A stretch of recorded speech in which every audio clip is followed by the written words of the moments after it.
think it was just before grad school, the second time, that I thought, maybe I should have a website. Now, Giebelhausen is not a name that just rolls off the tongue, nor is my full name all that catchy all around. Robin Giebelhausen. Robin Giebelhausen. Robin Giebelhausen. And no one can spell it. So it seemed like having my name in a URL was a bad idea. Instead, I came up with a pun. Sound Educators.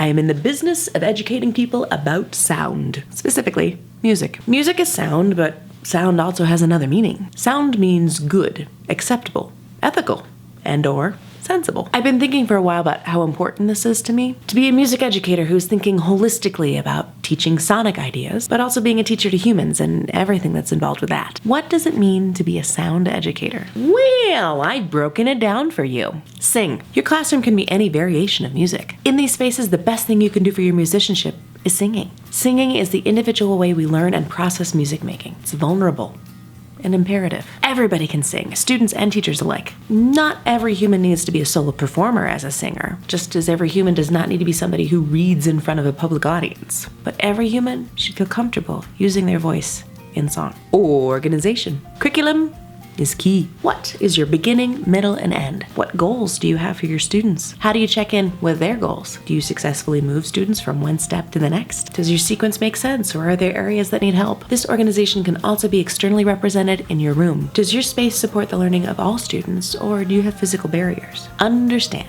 You educate, but you also learn so much from the community where you work. Learn their values, their customs, their needs, and what's less important to them. Judge less and seek to know more about the reasons a community has communed as they are. Do more to understand and honor the people you are paid to support. Network. You are not the first music teacher to ever do the thing you are doing, and it is counterintuitive to do this job without seeking the insight of those both wise and developing in music teacher land. Networking with other music teachers will give you resources for development as you learn and grow about your job, content, and community. As you grow as a teacher, your network responsibilities should also include mentorship of young teachers. But even in these relationships, you should seek to learn as much as you help. Dance. Aptitude in rhythm is body-based, and the absence of body-based activities in music will frustrate a student's musicianship, no matter what kind of music-making experience you engage with. Singing, playing an instrument, digital musicianship, your body will be involved in that process. The more you and your students explore the body and music, the more likely you will have a deeply rooted understanding in the music you wish to express. Experience. The best way to learn music is to make music. Do your students make music in every class? What about days without music class? What about you? Do you make music? Do you continue to learn about music-making experiences in all possible ways? You offer concerts, but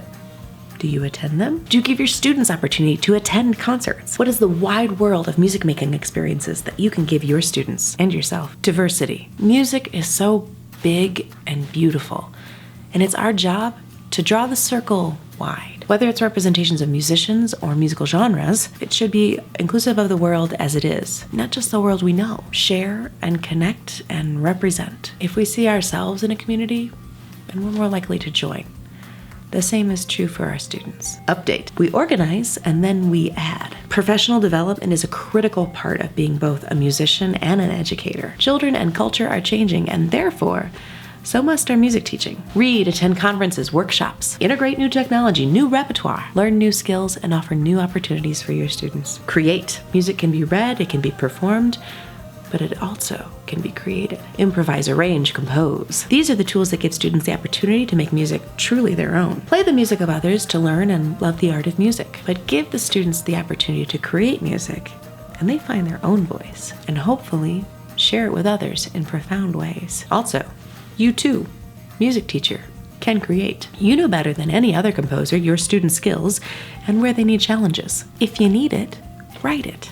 Assess. Do you know what each child understands? Do you know their strengths, their areas of need? If a student's not participating, is it because they can't audiate, or they don't have executive skills? Or could it be a sociological concern? Does the student feel safe in your classroom? Do you know your students as individuals, not just as a whole class? Are your students growing as musicians and humans in your music classroom? Trust. Each student is a human and learning to be more human every day. Sometimes it's easy to ignore the social emotional needs of each student because this seems less efficient for teaching. However, The day I decided to care about each student as an individual human was the day I think I unlocked something big for myself as an educator. Trust that your students are doing the best that they can each day. And the more we establish a dialogue with them, the more they will be likely to trust us to guide them on the path of music and other things. Ownership. I'm always wondering what the world would look like if everybody was told they are musical and you are a musician. My hypothesis is that if that were the case,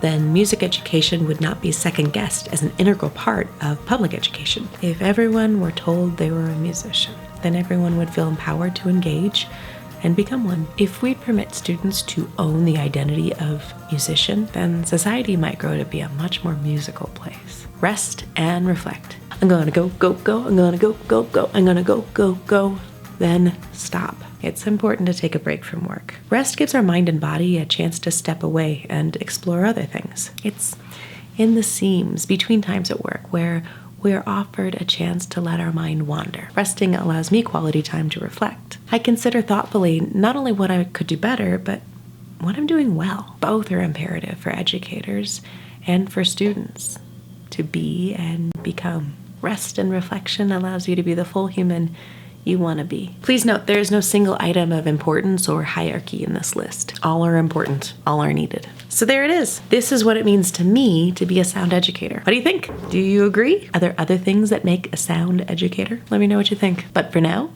a haiku. I am committed to learn and to grow as a sound educator. If this resonates with you and you want to share with others, I have merch. I created this graphic and you can get it in my Redbubble store. You can get a sticker, shirt, tote, cell phone case, a bunch of things. Being a sound educator is important to me. If it's important to you and you want to talk about it with other people, this can be a great conversation starter. Oh my deity, I have merch.